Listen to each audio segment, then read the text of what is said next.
আমার শুধু full free লাগবে, ফুল ফ্রি ছাড়া আমি কাভার করতে পারবো না, সার্ভাইভ করতে পারবো না, তাহলে এই ইনটেকে আপনার আবেদন করার কোনো দরকার নাই।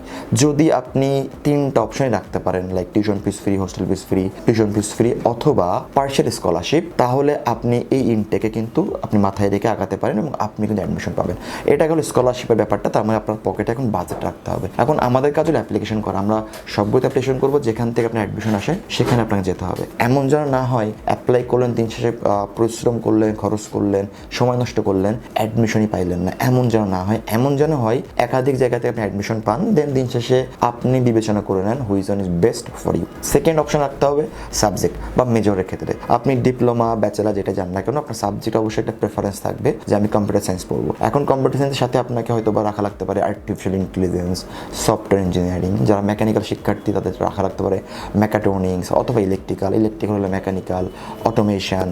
যারা সিভিল হতে পারে আর্কিটেকচার বা সিভিল। এইভাবে আপনাকে সাবজেক্টের চয়েস করে রাখতে হবে। শুধুমাত্র একটা অপশানে আগাতে পারবেন না, আগালে দিন শেষে দেখা গেছে ভার্সিটির সংখ্যা কম হবে। চায়নাতে উচ্চশিক্ষার ক্ষেত্রে অনেকে মনে করছেন সেপ্টেম্বর 26 ইনটেকের অ্যাডমিশন ক্লোজ। আজ একটু জেনে নেই আসলে এই মোমেন্টে দাঁড়িয়ে এখনও সেপ্টেম্বর ইনটেকে অ্যাডমিশনে সম্ভব কিনা, হলেও কেমন ইউনিভার্সিটি পাবেন, কেমন স্কলারশিপ পাবেন বা কেমন সাবজেক্ট পেতে পারেন। আমরা জানি চায়নাতে বরাবরই যদি বলি যে সেপ্টেম্বরটা হলো সবচেয়ে বড় ইনটেক, বছরের একটা ইনটেক মেইনলি সেপ্টেম্বর ইনটেক, আরও একটা আছে but March intake. But September ইনটেকের অ্যাডভান্টেজ হলো সকল ইউনিভার্সিটি এই ইনটেকে অ্যাডমিশনটা ওপেন রাখে। দ্যাট মিনস এই ইনটেকে অনেক বেশি শিক্ষার্থী চায়নাতে যেতে পারে। তবে এই ইনটেকে কিন্তু কম্পিটিশনটাও কিন্তু অনেক বেশি, যেহেতু শিক্ষার্থীর চাহিদার কেন্দ্রবিন্দু এটা, তো কম্পিটিশন কিন্তু এখানে সবচেয়ে বেশি থাকে। সো সেপ্টেম্বর ইনটেক মাত্র আর কয়দিন বাকি আছে বা শেষ হয়ে গিয়েছে। অনেক ইউনিভার্সিটি অলরেডি ডেডলাইন ক্লোজ করে দিয়েছে, অনেক স্টুডেন্ট অলরেডি আমরা ভিসা করতে চাই অলরেডি হাতে প্রতিদিন ভিসাও পাচ্ছি। সো এই মোমেন্টে দাঁড়িয়ে আসলে আমরা অনেকে ভাবছি আমি তো আবেদন করতে চাই, আমারটা হবে কিনা বা আমার জন্য কি আছে। সো আপনি যদি এই ইনটেক অ্যাডমিশন নিতে চান, আসলে আপনাকে কয়েকটা কিভাবে আপনাকে একটু প্ল্যানটা করতে হবে। যদি একটু ওয়েল অর্গানাইজ প্ল্যান করতে পারেন, তাহলে আপনি কিন্তু সেপ্টেম্বর ইনটেকটা ধরতে পারবেন এবং বিগত শিক্ষার্থীদের সাথেই আপনি কিন্তু ফ্লাইট নিতে পারবেন। এখন কথা হলো সে ওয়েল প্ল্যানটা কি হতে পারে বা কীভাবে আগালে আমরা যেতে পারি। প্রথমেই বলবো যে আমরা যখন চায়নাতে অ্যাডমিশন নিব, তখন তার আগে আমরা একটু ভাবি যে স্কলারশিপটা কেমন আসবে। এবং স্কলারশিপটা হলো আমাদের ফার্স্ট কনসার্ন থাকে চায়নাতে কেমন স্কলারশিপ প্রোভাইড করে। Tuition fees free, hostel fees free, tuition fees free, hostel fees payment করতে হয়, অথবা পার্শিয়াল স্কলারশিপ, টিউশন ও হোস্টেল সহ বছরে 1.5 লক্ষ টাকা থেকে 1,80,000 বা 2 লক্ষ টাকা দিতে হয় বছরে। সো এই 3 টাইপের। এখন যখন লাস্ট মোমেন্টে আপনি আগাবেন, তখন আসলে আপনাকে এই 3টা অপশানে রাখতে হবে। আপনি শুধুমাত্র যে কোনো একটা, লাইক প্রথম এবং দ্বিতীয় অপশান শুধুমাত্র নিয়ে এই মোমেন্টটা আগাতে পারবেন না। যদি মনে হয় আমার শুধু ফুল ফ্রি লাগবে, ফুল ফ্রি ছাড়া আমি কাভার করতে পারবো না, সার্ভাইভ করতে পারবো না, তাহলে এই ইনটেকে আপনার আবেদন করার কোনো দরকার নাই। যদি আপনি 3টা অপশানই রাখতে পারেন, like tuition fees free, hostel fees free, tuition fees free অথবা পার্শিয়াল স্কলারশিপ, তাহলে আপনি এই ইনটেকে কিন্তু আপনি মাথায় রেখে আগাতে পারেন এবং আপনি কিন্তু অ্যাডমিশন পাবেন।